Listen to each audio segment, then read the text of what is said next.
ჩემი სარწმუნოება საიდან იწყება? მე რა თქმა უნდა, ახლა პატარა ბავშვობიდანაც კი მწამდა, მაგრამ რაც შეეხება აი ასეთ სერიოზულად სარწმუნოებას და ასეთ ღრმა სარწმუნოება, რა თქმა უნდა, მე ბავშვობისას არ ვიცოდი და სამწუხაროდ საშუალებაც არ იყო, იმიტომ რომ მე ქალაქ რუსთავში ვცხოვრობდი და ქალაქ რუსთავში საერთოდ ეკლესია არ იყო, არც ერთი, იმიტომ რომ ეს ახალი აშენებული ქალაქი იყო. მშობლები ახლა მორწმუნეები, რომ თქვა, რომ ღრმად მორწმუნეები იყვნენ მეთქი, რა თქმა უნდა, რომ არ იყო ასე, მაგრამ ყოველ შემთხვევაში მორწმუნეები იყვნენ. ეს იყო ხოლმე აღდგომას კვერცხს ღებავდნენ ხოლმე და მე მაქვს მამასგან, მამამ დამარიგა ერთხელ მახსოვს, აი ისეთი სიტყვები იყო ესა. ჭეშმარიტებას რო კაცი გეუბნება, ძალიან ღრმა რაღაცა არის და ძალიან შინაგანად შთამბეჭდა ვირჩება. მე მითხრა, რომ შვილ, მე-6 თუ მე-7 კლასში ვიყავი, აღარ მახსოვს, რომ შვილო, ეხლა რო გაიზრდებიო ცოტაო, მაინცო ისეთი ცხოვრება გვაქვსო ჩვენ, რომ ალბათ ტყუილის თქმა მაინც მოგიწევსო. ეს ისეთი რაღაცა არისო, მაგრამ იცოდე, რომ ღმერთთან ტყუილი არასდროს არ უნდა თქო. ხალხთან ახლა კიდე შეიძლება რაღაცა და ღმერთს არასდროს არ უნდა მოატყუილო. აი ეს იყო პირველი ესეთი რაღაცა. მე ვცდილობდი ხოლმე, რომ ღმერთისთვის არასდროს არ მომეტყუილებინა რაღაცა, შევპირებოდი და არ შემესრულებინა. ჩემი ისეთი სარწმუნოება ცოტა ოდნავი, რომელიც ცოცხალს შეეხო, ეს იყო ჯარში, როდესაც ჯარში ვიყავი. ჯარში იყო ისეთი სიტუაცია, რომ არაფრის გულისათვის რაღაცები ამიგორდა იქ. მე გამაგზავნეს ფრენბურთს თამაშობდი რომელღაცა გუნდში და იქ რაღაცა ისეთი დარღვევა იყო, რაღაცა ისეთი, რა თქმა უნდა, ცოტა დროზე მეტი ვიყავი იქ და ფაქტიურად ძალიან ცუდ მდგომარეობაში ჩავდექი იქ, ისე რომ შეიძლება დავიჭირეთ კიდევაც. ხო და მაშინ ვთხოვე ღმერთს, რომ მეთქე ღმერთო, აი ეს სიტუაცია როგორ მომიგვარე და რომ გაიაროს ამ ყველაფერმა მეთქი და ყოველი წლის ბოლოს მეთქი 3 წლის განმავლობაში მეთქი სხვა შემოგწირო მეთქი და მე ახლა იმ დროს არც ვიცოდი რა იყო, რა უნდა გამეკეთებინა. და რა თქმა უნდა, ეს საქმე ზუსტად მეორე დღეს მომივიდა ყველაფერი, რომ ბოდიშს გიხდით, რომ თქვენ შეგიძლიათ გააგრძელოთ სამსახური და შეგიძლიათ, ფაქტიურად ჯარიდანაც გამომიშვეს ისა ყველაფერი შეფერხების გარეშე და მე ძალიან მაგრად ვიგრძენი, რომ აი პირდაპირ ღვთის ხელი იყო აქ ჩარეული. როდესაც ჩამოვედი, რა თქმა უნდა, მე მამას მოუყევი, რომ მამასთან ისეთი ცოტა მეგობრული ურთიერთობა მქონდა, მამას მოუყევი, რომ მოთხარი შევპირდი მეთქი ღმერთს, რომ ცვარი უნდა შევწირო მეთქი და კი, შვილო, რა პრობლემა არისო, უცებ მომცა თანხა და დავკალით ეს ცვარი მახსოვს იქ რაღაცა ეკლესიაში მარილი ვაჭამეთ რაღაცა იმ დროს ეს ძველი დრო ის ეკლესია არც ფუნქციონირებდა ისე. რომ ჩამოვედი, არაფერი ცვარი დავკალით, იქ ხალხი დავპატიჟეთ, რაღაცა დავარიგეთ.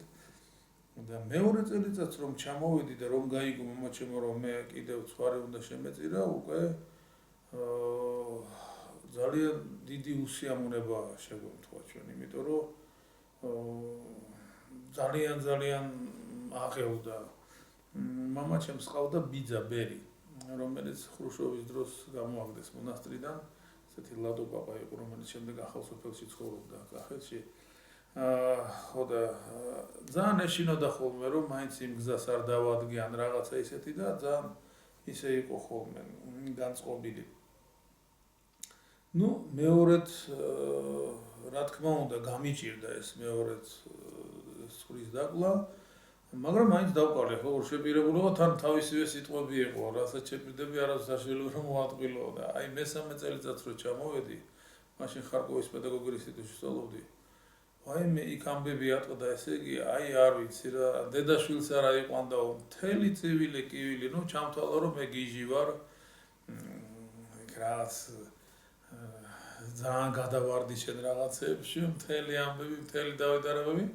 მე სიძე მყავდა, მერთმა აცხოვნოს ისეთი, მაინც გულიანი კაცი იყო, მეგობრობდით, ძმაკაცობდით ხოლმე და იმან წამიყვანა ჩუმად. მაინც წავედით, მაინც დავყალით ეს სვარი და აი მაგ პერიოდში ძალიან სერიოზული შეიქმნა რა კონფლიქტი და ერთი მეზობელი ქალი ცხოვრობდა ჩემი სიძის მეზობლად. ერთი რუსის ქალი იყო, აღარ მგონი გალია ერქვა. ნადია ერქვა, აღარ მახსოვს. ხო და იმასთან შედ მორწმუნე ქალი იყო ის და აი გადავშალე ბიბლია ეს არის ნახე და რო გადავშალე ესე იგი მოხდა ესეთი ადგილები რომ მე ვიცი რომ გიჭირსო მაგრამ ნუ გეშინე მე შენთან ავარო პირდაპირ ვიგრძელი რომ ღმერთმა მითხრა ეს სიტყვები დავკალით ეს ცხვარი იქ რაღაცა შუაგეებში და მამა ჩემი შემოვიდა ნუ საერთოდ არაფერი არ უთქვია როგორც კი დავბრუნდი აი ამ მესამე დრო შევწირე ეს ყველაფერი შევასრულე მე ძალიან მიჭირდა ხოლმე კბილების ამოღებისა მე ძალიან მაგრად ისეთი მაჩხუბარა და ის კი ვიყავ მაგრამ აი კბილების ამოღებისა ძალიან მეშინოდა ერთხელ ერთ-ერთმა ქალმა ამომიღო და ვერ გამიყუჩა ის და იმის მერე ის მახსოვს და ნუ ჩემს მას ვთხოვე რომ იქნება წავეყვანე ხარკოვში რომ რაღაც ისეთი იული ფორმით რო ამოეღოთ. მითხრა რომ წამოდი მე ნარკოს გავაკეთებინე პრობლემა არ არის ახლა ჩემი ძმა იქ უკრაინის დამსახურებო ხატვარი იყო და ისიც განთქმული ის იყო კლინიკა იყო სადაც წამეყვანა. და რომ მიმიყვანეს იქ გამიკეთეს ეს მასკა მახსოვს რომ რაღაცა ისე ჩამიდეს ესეთი რეზინასავე იყო და თურმე იმითი ამოწმებენ თუ ვეღარ იკავებ ესე იგი გაისახარ აი ამას აგრძნობდი ხოლმე ეს რეზინა მივარდებოდა და ისე უკან ვაბრუნებდი ხოლმე მივარდებოდა და ნუ მე ბოლოს ვეღარ გამოსკეთ ესე იგი ნარკოზმა იმოქმედა და აი ამის შემდეგ ფაქტიურად მე დაახლოებით 15 წუთის განმავლობაში ვიყავი მკვდარი მე ესე ვიგრძენი ზემოდან უყურებდი ჩემ თავს ეს ექიმი როგორ გლეჯავდა ამ კბილს ფესვი მქონდა გამოგაისა და იმ ფესვს როგორ იღებდა აი ზემოდან აშკარად უყურებდი რა და ისეთი რამე იყო ისიც აი თითქოს და მამალი რო იყივლებს დილით და აი გარიჟრაჟი რო არის რაღაც აი დაახლოებით აი ესეთი რაღაცა მოხდა და უცებ საიქიო სამყაროში მოხდა თითქოს აი ეთეროვანი რაღაცა იყო ესეთი რუსებმა იციან ხოლმე სევერნაი სიანი ესეთი ის იყო და აი ესეთი რაღაცა იყო და უცებ ამოვყეთავი ნუ მე როგორც მივხვდი წმინდა სამება ვნახე ეს მაქვს ხოლმე მოყოლილი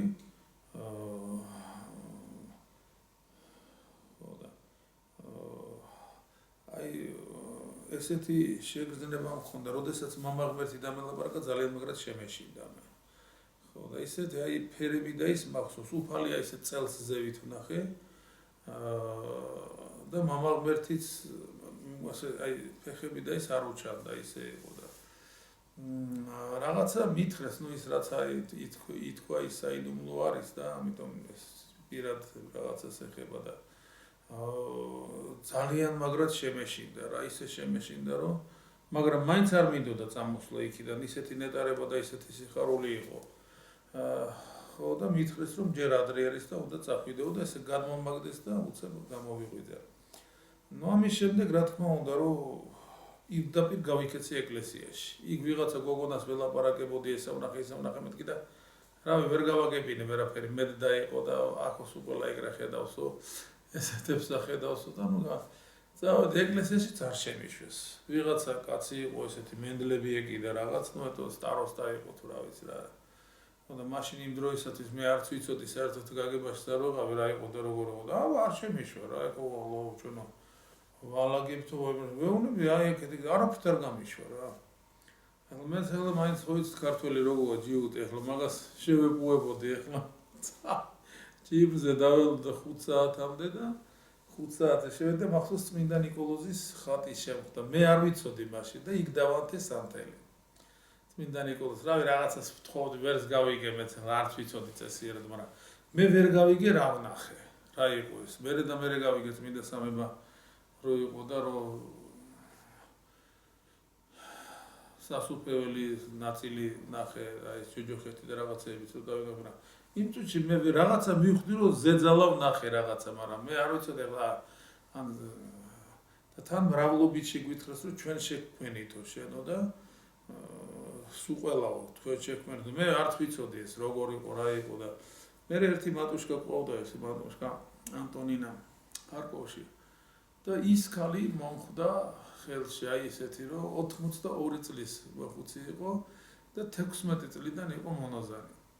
და იმასთან მე მიყვანეს რომ მიდიო ის ძალიან ნიჭიერი და ესეთი ქალი არის და როდესაც მივედი მან გამომკითხა რა არის როგორ არის მეთქი და ამ დროს მეთამაშებოდა ვიღაც პატარა ბავშვი იყო ეკლესიაში 1-4 წლის ესეთ დამალობრას გამოიხინებდა და გამიცინებდა და დაიბალებოდა გამოეწდა მიერცა მოდუშკა მეთქო შენ ეპისკოპოსი გამოხვალ რატომ ეს ანგელოზიერი გეთამაშება ანგელოზიერი არა და ფეხბურთელების საერთოდ გაგიბაში არ ვიყავი არც რა იყო და როგორ იყო და მე მომცა მაგან წიგნი ჩვენთან არის ღმერთი მაგალმა და მითხრა რომ შვილო არ დამოუპოვო ის ანდროპოვის პერიოდი იყო უკვე ეგრევე დაიჭერდა ის წიგნი რომ წაეკითხათ რომ ვინმეს რო ენახათ და წავიგეთ ესე იგი ის წიგნი წავიკითხე 8 ჯერ ისე მომეწონა აი ისეთი რაღაცები გამეხსნა და უკვე საკმაოდ ისეთი ღრმა და სერიოზულად მოწმუნა ბავშვი გავხდი დავიწყე უკვე ზიარებები დავიწყე მახსოვს პირველი ზიარება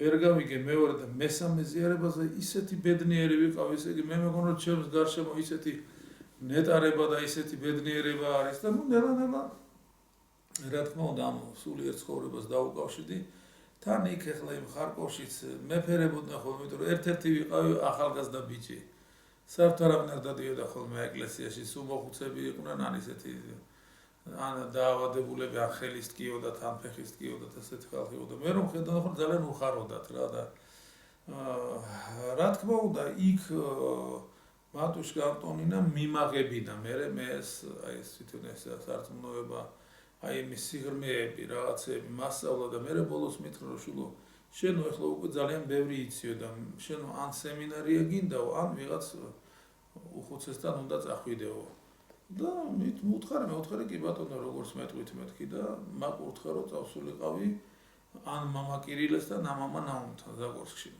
როდესაც მივედი მამა კირილე არ იყო იმ პერიოდში და იყო მამა ნაუმი. ნუ მამა ნაუმთან მოხდი, მამა ნაუმა გამომკითხა რა არის, როგორ ახარა, მე აუხსენი მეუთხარი საქართველოსდან ვარ, ასე ვარ.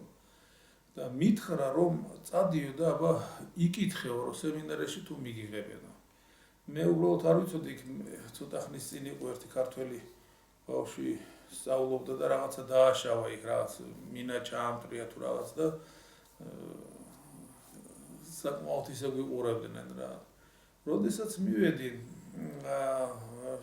მოხდი ესეთი მეუფე ფეოდოსი იყო იმ დროს იყო არქიმანდრიტი ფეოდოსი ბილჩენკო ასეთი გვარად და რომ მივედი ეს იყო უფროსი ინსპექტორი შემეყვანა შემეკითხა რა ხარო მეუთხარი ესე საიდ მეუთხარი ისე ქართველი საიდან ხარო მეუთხარი ხარკოვიდან ვარ მე ხარკოვიდან შემოდა აუ ისე გავხარდა მეც ხარკოველი ვარო და დამიჯინა და მახსოვს რა ერთი 40 წუთი ძალიან კარგად მალაპარაკა ამიხსნა რა სახარება უნდა მეკითხა ყოველდღიურად თითო თავი რომ ლოცვა აუცილებლად რომ თვეში ერთხელ აუცილებლად ნოზერობ ესე იგი ისეთი რაღაცები გამეხსნა აი დაახლოებით ერთი 3, 5, 6 თვე წინასე როგორ ვიცოდი როგორ უნდა მეცხოვრა ეს ჩემთვის ძალიან დიდი ბედნიერება იყო რა თქმა უნდა მაგრამ მე რომ გამოვედი მაინც რაღაცები შევამჩნი ესეთ რომ ამ ცხვარს რომ ცხვარი რომ დავკალი მე და ახლა ამ ესენი რომ ვნახე რომ იქ არ არის ესეთი რაღაცები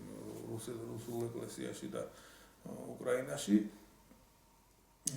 მე შევეჭდი რომ მეთქი სასარწმუნოება ხომ არ არის ეს მეთქი და მაშინ გადავწყვიტე და პირველად ნახე მისი უწმინდესობა ჩამოვედი და უწმინდეს უნეტარეს შევხვდი გამოვკითხე მეუთხარი აი ასე არის და მეუთხარი სხვა სარწმუნოება ხო არ აღარ და უწმინდესმა დამოდოცა და მითხრა არ არის სხვა სარწმუნოება უბრალოდ ჩვენ გადაწესი შემორჩენილი გვაქვსო რომ აი თითულება შენაწირადებით ჩვენ ერთ და იგივე სარწმუნოება გვაქვს უბრალოდ იქ ამას არ მიყვებიანო და ჩვენთან ეს შემორჩენილი არისო ნუ გამეხარდა რა თქმა უნდა მაშინ და მითხრა რომ იქნება ბეთანიის მონასტერში წახვიდეო ცოტა ხანი ნუ ვიყავი ბეთანიის მონასტერში და მაინც ისეთი ახლა სამი კაცი ვიყავით სულ და ვერ მოვძებნე ისე თან ახლა მით უმეტეს ის მოსკოვის სასულიერო სემინარიო ნანახი მქონდა ცოტა ისეთი გამიჭირდა ახლა ამ იმაში და მე მივედი უწმინდესთან და ვთხოვე მოვთხარ თქვენ უწმინდესო იქნება გამიშვათ მეთქი რომ სადმე ან მითხრა რომ კი ბატონო წადიო ისწავლეო და მე ჩამოდიო ნუ აი მე წავედი სასულიერო სემინარიაში ჩავაბარო უწმინდესო საკურთხევით იქვე ავიკვეცე ბერად და ვიცი. წამოვედი. მე უბრალოდ თვითონ სარწმუნოებაზე რომ ვილაპარაკოთ, აი რა თქმა უნდა, რომ ეს სარწმუნოებას ეხება, რა არის და როგორი არის ეს სარწმუნოება. ხშირ შემთხვევაში ძალიან ბევრ ხალხს ეშლებათ რა არის ჭეშმარიტი სარწმუნოება და რა არის საერთოდ სარწმუნოება. საერთოდ დედამიწაზე სარწმუნოების გარეშე არაფერი არ არსებობს. მაგალითად ადამიანი რომელიც იძინებს ღამე და დილით უნდა ადგეს, იმას თუ რწმენა არ აქვს რომ ის ხვალე დილით ადგება, შეუძლებელი არის. მაგალითად კარტოფილს თესავს, აუცილებლად ჯერა რომ იმის კარტოფილი მოუვა. აუცილებელია რომ ომში მიდის მას რომ ჯეროდეს რომ ის ცოცხალი დაბრუნდება და ასე შემდეგ და შემდეგ. ამიტომ არსებობს ძალიან ბევრი სახეობის სარწმუნოება. მკითხავსაც ჯერა რომ თუ ასე იმკითხავებს ასე მოხდება იქითი რა ქვია გაარტყავს იმ რაღაცის ნათქვამს. მაგრამ ამის ყველაფრის გარდა ამ სარწმუნოების გარდა კიდევ არსებობს სარწმუნოება რომელიც არის მაცხონებელი. რომელიც სულის ცხონებას ასწავლებს და სულის ცხონების გზას. აი მე სამწუხაროდ ვხედავ ხოლმე ძალიან ბევრ ქართველ ხალხში რომ ეს ეშლებათ. რომ რწმენა უბრალოდ კი აქვთ, მაგრამ ეს რწმენა უნდა იყოს ცოცხალი და უნდა იყოს ისეთი, რომელიც სულს აცხონებინებს, თორე ის რწმენა ხო გეუბნებით, აგე ყველას ჯერა რომ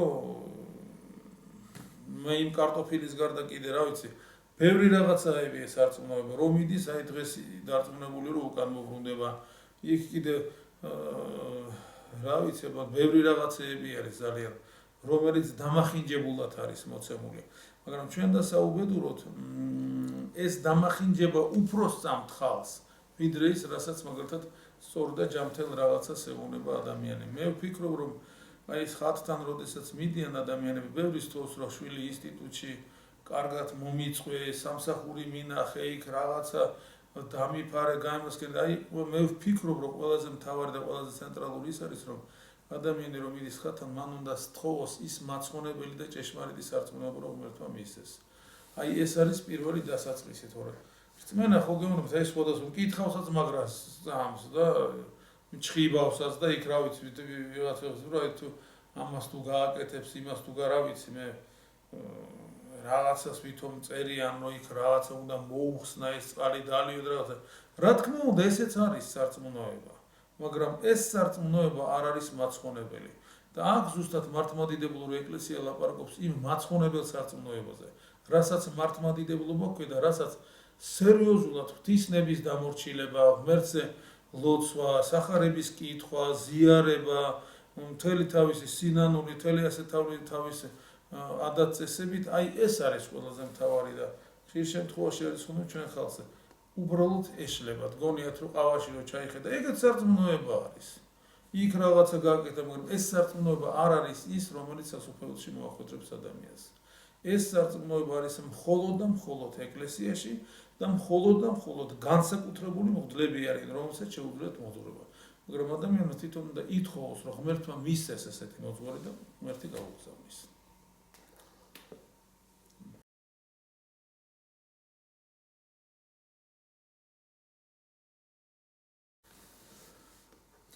ხო, ნუ რაც შეეხება ბერმონოზნობას, რა თქმა უნდა, ბერმონოზნობა ეს არის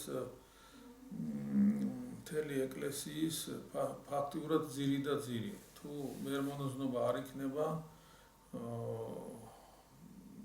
სულიერება რა თქმა უნდა ძალიან დაბალ დონეზე იქნება და მე ვფიქრობ, რომ ეკლესია ვერ ამოწევს იმ სულიერ მდგომარეობას, რასაც უნდა მიაღწიოს ბერმონოზნობის გარეშე. თვითონ ბერმონოზნობა აი სამი სახისა არის.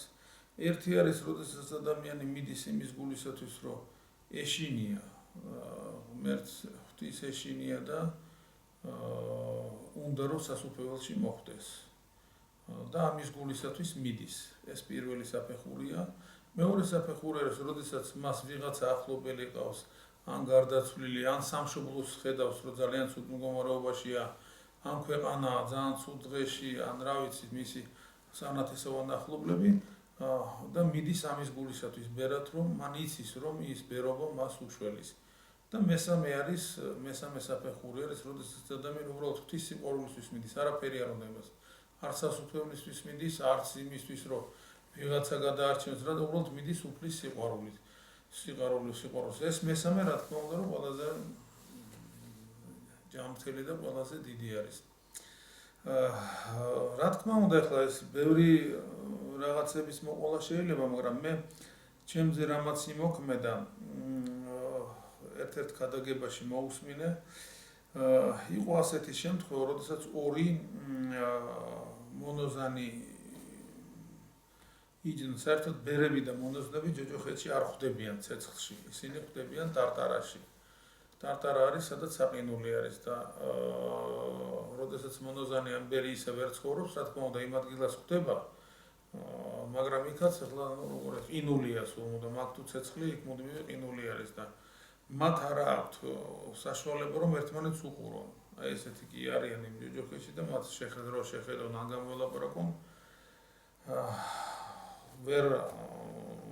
ვერ ესაუბრებიან ერთმანეთს. იყო ასეთი შემთხვევა, ერთ-ერთი მონოზანი იყო და ნუ რა თქმა უნდა მის გარშემო კიდე ბევრი იყვნენ და ერთ-ერთმა მონაზონმა გაიღიმა შინაგანად გაიღიმა და ესენ ეუბნებიან რომ ხალო რა გაგიმებსო არანორმალური ხომ არა ხარო ამდენი ხანი აქ ვართო და კიდე რამდენი ხანი უნდა ვიყოთო და შენო რა გაცინებსო რა არისო აქ სასაცილო და მან აუხსნა რომ მეო ანგელოზი გამომეცხადაო და მახარაო რომ მეშვიდე თაობაში ბერი გამიჩნდებოდა და ამ მიყვანს აქედანო. ნუ აი ეს რა თქმა უნდა ახლა ვისაც ცოცხლო და რეალურად სარწმუნოება აქვს, ეს ძალიან დიდი რამე არის. სინამდვილე ყველაზე დიდი ბედნიერება ის არის, როდესაც ადამიანს რამეთი შეგიძლია რომ უშველო და რა თქმა უნდა ეს რამე კიდევ არის, როდესაც ადამიანი ბერად ან მონოზვნად მიდის, მის საგვარეულოს ძალიან დიდი საშუალება აქვს ცხონებისა და ესეთი ადამიანი ფაქტიურად 7 თაობას უკან 7 თაობიდან ამოყავს და 3 თაობა წინ იფარავს თავის შთამომავლებს, ეს არის მის სანათესაოს და მე ვფიქრობ რომ ეს ძალიან ისეთი ძლიერი ფაქტორი არის და საჭირო. რაც შეეხება აი ბერებით ბოლო დროს მიდიან და მე ვეღარ ცლებენ და ვეღარ აკეთებენ და მე ერთი კარგი მაგალითის მოყოლა მინდა იონე კრონშტადტელს შეეკითხნენ რომ არასჯობიაო ესეთ ბერმონოზნობას როგორც ახლა არიანო წარმოიდგინეთ იმ დროში იყო ესეთი რა არაჯობიაო რომ საერთოდ ერში ცხოვრობდე კაცი და ესე უფრო არაცხონდებიო ვიდრე აი ესენი მიდიან ბერათო და მონოზნა და მე თავს შრიანო ეკლესიასო. იონე კრონშტადტელმა ესეთი რაღაცა უთხრა და მე საერთოდ ძალიან მაგრად მომხვდა ესეც გულზე ძალიან ისეთი სიტყვები იყო რა. აი მე მინდა ერთი მაგალითი მოგიყვანოთ, მაგალითად წარმოიდგინეთ რომ მეფეო მიდისო ომშიო. ხო და წავიდა ჯარით, დატოვა ორი ადამიანი, ერთი დატოვა რომელიც თეთრეულს რაღაცას ხედავს და მეორე რომელიც საქონელს და პირულს უყურებდა იქ რომ იმას მოევლო. რამოდენიმე ხანი რომ მოვიდა ინფორმაცია რომ მეფე ომს აგებსო. ხო და ამ ერთ-ერთმა რომელმაც გაიგო რომ ომს აგებსო ის რომელიც საქონელს უვლიდა ფიცარს დაავლო ხელი და გაიქცა მეფეზე მოსახმარებლად. წავიდა ომში შევარდა. ხო და რო შევიდა წარმოგიდგენთ ფიცრით რა უნდა გააკეთოს მეომრებიერენ მიიქნია ფიცრალი და ეს ადამიანი დაიჭირეს და ჩავარდა ტყვედ. მეორე ადამიანი ისეთი გონივრულად განსაზღვრა რომ ერთმა კაცმა მეან რა უნდა უშველო მეფესო და გადაბრუნდა და დაწვა რა დაიძინა ისე იმიტომ რომ ნუ რას უზავდა. და აი წარმოიდგინეთ რომ ამ მეფემ ეს ომი მოიგო და სახში რომ დაბრუნდაო გაიგო რომ რა გააკეთა ამ პიროვნებამ რომელიც ამ თეთრეულს და მეჭურჭლა თუ ხუცესი თუ რა ვიცი რას ეძახდა ხოლმე რა გააკეთა და რო გადაბრუნდა და გაიგო ის რომელიც ამის ცხოველებს პირუტყვებს და რაღაცას უვლიდა როგორ გაეკანა ფიცრი და როგორ შეეგება იქ შევარდა ამ ჯარში და რა თქმა უნდა მას აუხსნეს რომ ეს არის უკვე დაჭერილი არის და ტყვეთ აყავთ წაყვანილიო. და იქ ისმება კითხვა, აი თქვენ რას ფიქრობთ, რას უზავს იმ პიროვნებას, რომელიც გადაბრუნდა და დაწვეულდა იმ ადამიანისთვის, რომელიც წავიდა ფიცლით საუბრად, იმას რას უზავსო. და იქვე თვითონვე დასცენს მე რომ ნახევარ ჯარს შეაკლავსო და იმას მაინც გამოიხსნისო. იმას, ვინც ფიცლით ეს ერთგულება გამოხატაო და ამ ადამიანს რა თქმა უნდა არაფერს აღარც ანდობს და შეიძლება შუაზეც გააყოს და გადააგდოსო და აი ეს მეფე არის უფალი იესო ქრისტეო. უფალი არასდროს წაგებული არაა, მაგრამ ხანდახან არის ხოლმე რომ აი ადამიანს გონია რომ აი მორწმუნე ხალხი დაჩაგრეს იქ რაღაცა და უფალთან არასდროს არ ხდება ესე რომ ადამიანმა წააგოს, ან უფალმა რომ წააგოს. ამიტომ აი აქ არის ზუსტად ასე რომ ადამიანი რომელიც ოღონდ სუფთა გულით წავახდა, იმისთვის კი არა რომ ფული იშოვოს და რაღაც თანამდებობა და რაღაცები გააკეთოს, არამედ ვინც ალალი გულითა და სულით წავა, უფლის გულისათვის წავა და უფლის გზას შეუდგება, მე დარწმუნებული ვარ რომ უფალი აუცილებლად აწყობებს. მაინც რაც არ უნდა იყოს და როგორც არ უნდა იყოს. მე ვფიქრობ რომ აი ეს არის უბრალოდ სწორი პერმონოზნული გზა. ის რო იფიქრო ახლა რომ იქ რა მოხდება და მე აქ რაც გავუკეთე ესეთი ადამიანი გავს რომელიც ქარქაშიდან ხანჯალს იგებს და მერე უკან აგებს. ამიტომ როდესაც ადამიანი მიდის უფლის გზაზე, მან არ უნდა იფიქროს, ის სარწმუნოებით უნდა წავიდეს.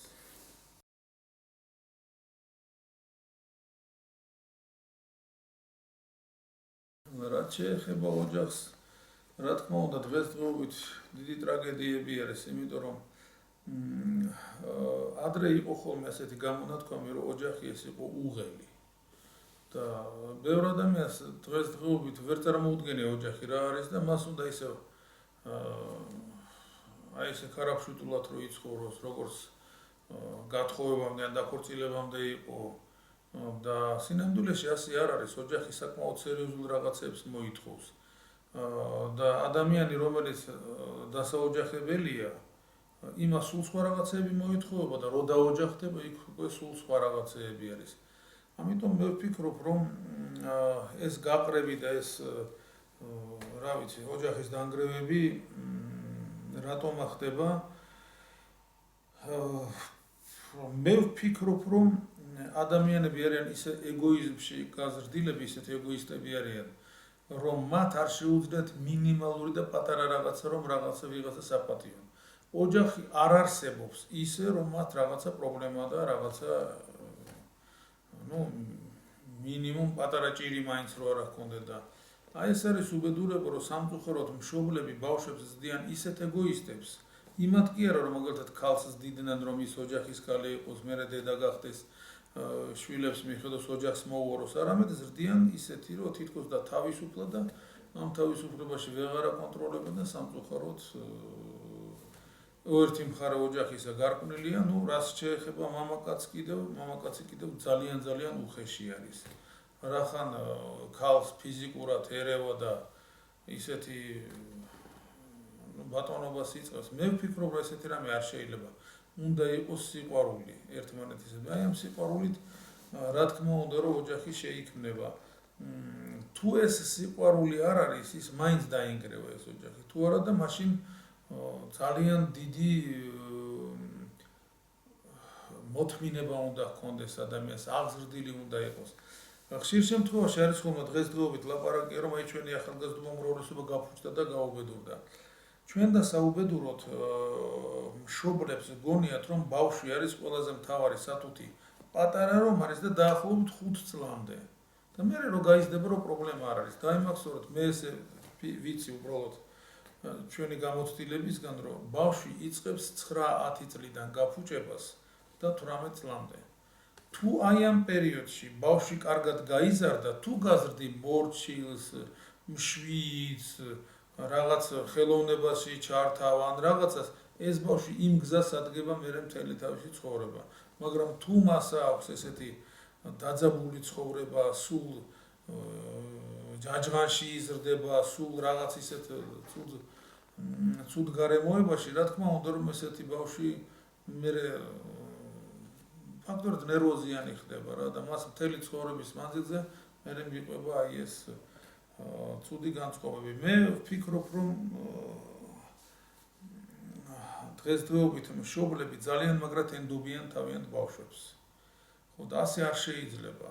უნდა ენდო კი, მაგრამ აუცილებლად უნდა შემოწმდეს ბავშვი, იმიტომ რომ დღესდღეობით სამწუხაროდ ისეთი ტექნოლოგიაა შემოსული და იმდენი რაღაცეებია, რომ სულ თავისუფლად შეიძლება ბავშვი დაიღუპოს.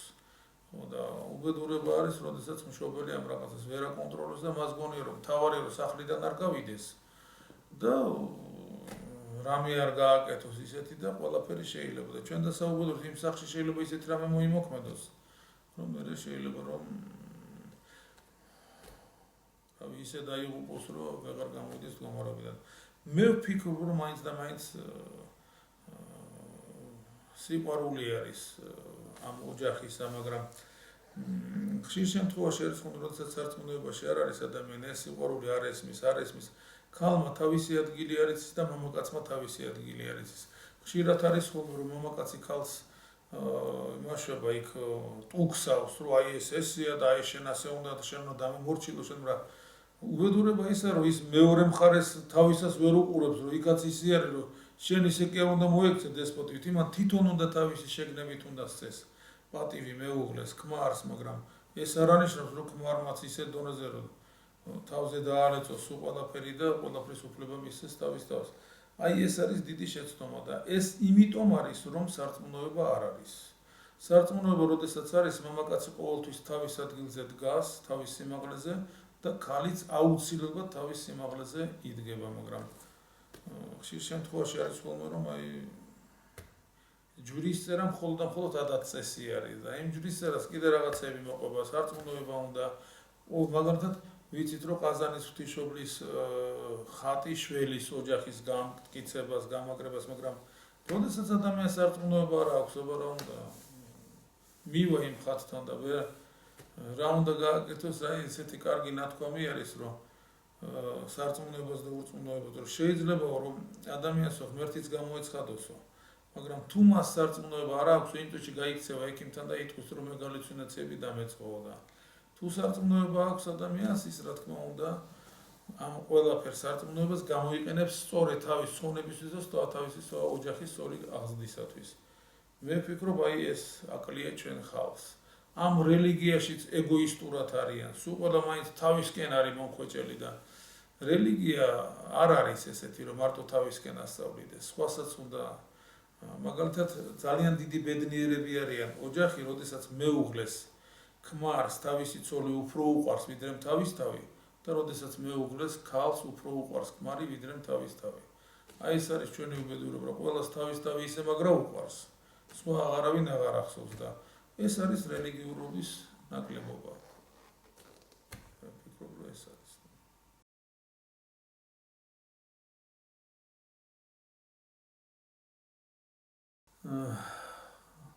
რაც შეეხება განათლებას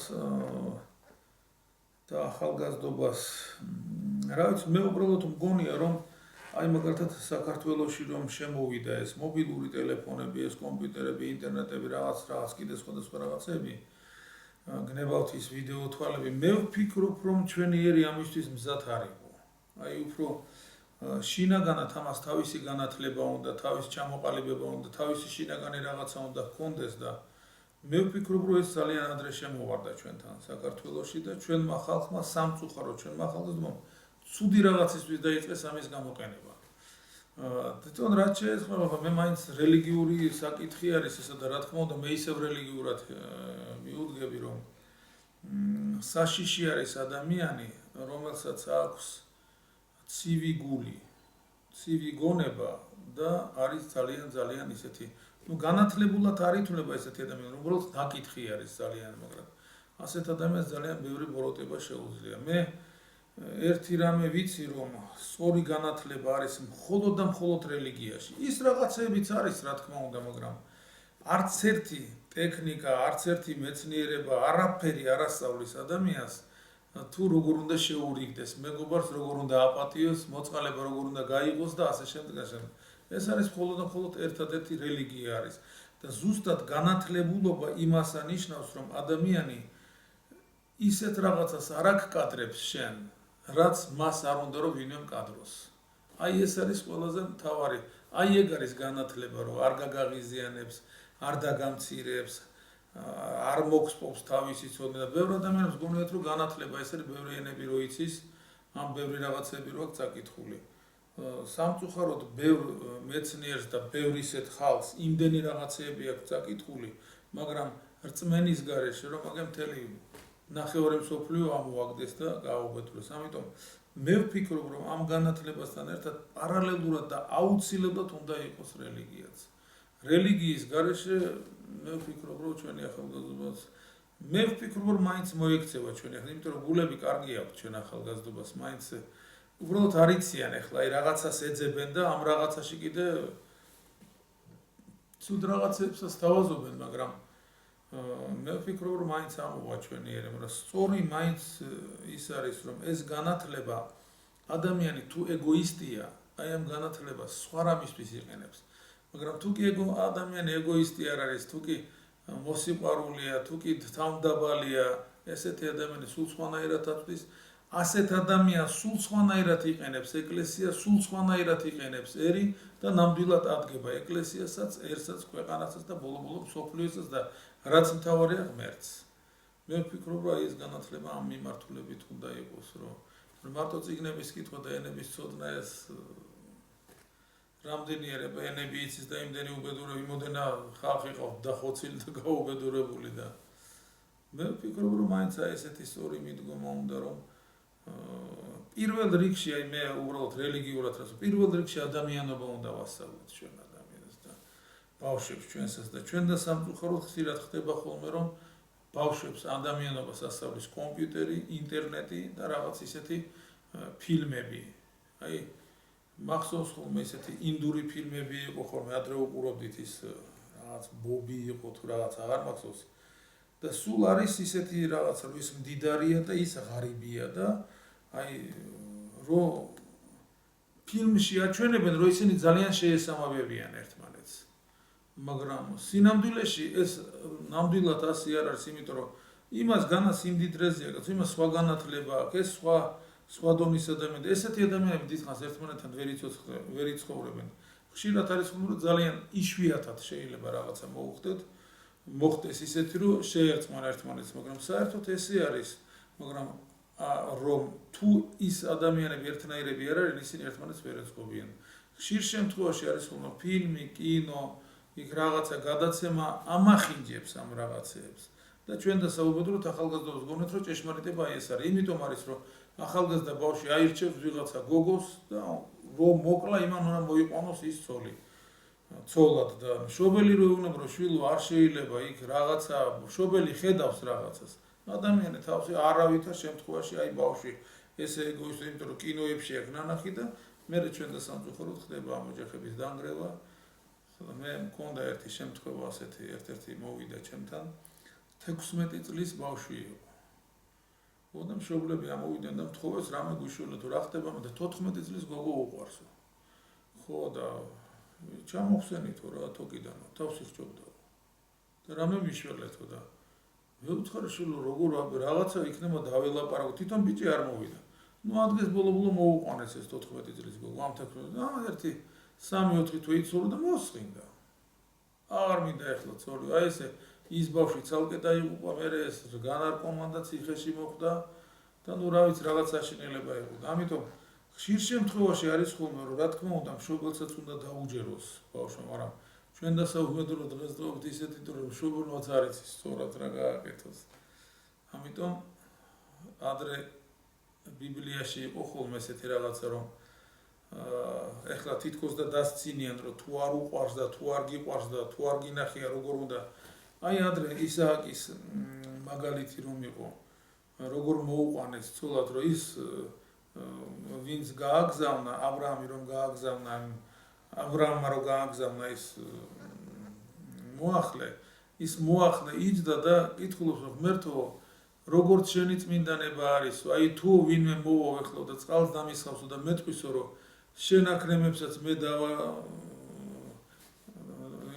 წყალს მოუტანა და დავალევინებო, აი ეს გოგონა იქნება ჩემი ბატონის მომავალი საცოლეო და შეხედეთ რა ღმერთს ელაპარაკებიან.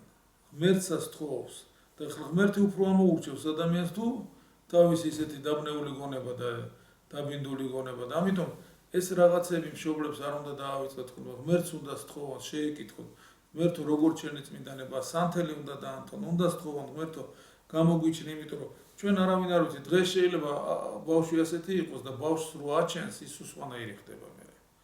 ამიტომ ღმერთთან უნდა იყოს ეს კითხვა, რომ ღმერთო აი თვითონ ბავშვებმაც უნდა კითხონ, რომ ღმერთო არის საჭირო თუ არა. მე მქონდა ასეთი შემთხვევა, მე ერთი გოგონა მიყვარდა ხარკოვში.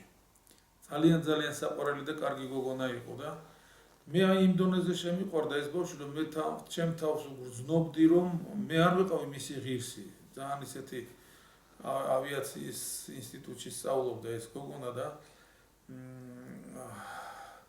ესე იგი მე მაინც შევხვდით ერთმანეთს და მან მითხრა, რომ ჩვენ ერთმანეთს ალბათ უნდა დავცილდეთო იქ რაღაც მიზეზი იყო ეთქობა იმას რაღაცა ბიჭი მოსწონდა და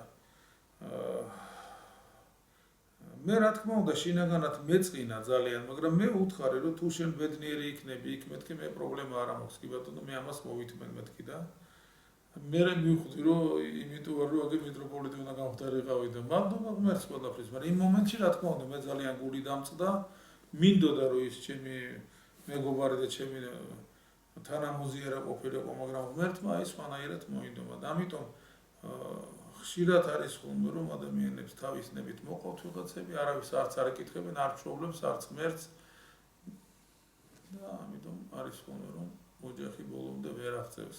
მე რჩდებიან პატარა ბავშვები, ეს ბავშვები რჩებიან უმამოდ, უდედოდ და საშინელება არის. ამიტომ მე ვფიქრობ რომ ცოტა ღრმა და სერიოზული სარწმუნოება უნდა ჩვენ ხალხს. ოჯახის შექმნას ეს მაინდამაინც ბერობა და მონაზვნობა კი არ არის, ოჯახის შექმნას არანაკლები სარწმუნოება სჭირდება.